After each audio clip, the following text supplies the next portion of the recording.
1. What is a phobia?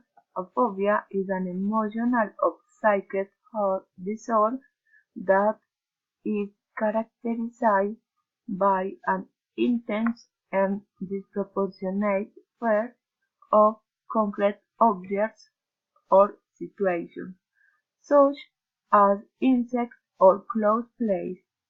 However, it is not simply a fear, because the key by difference.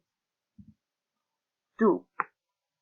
What kind of things make you nervous? Being in a high place makes me too nervous. 3.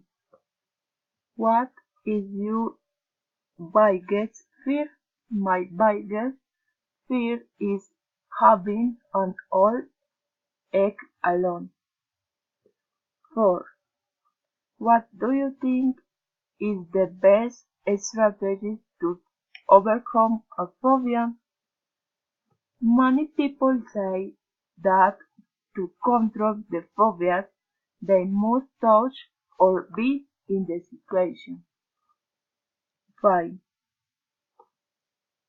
Do you know someone who suffers from phobia? What is the phobia about?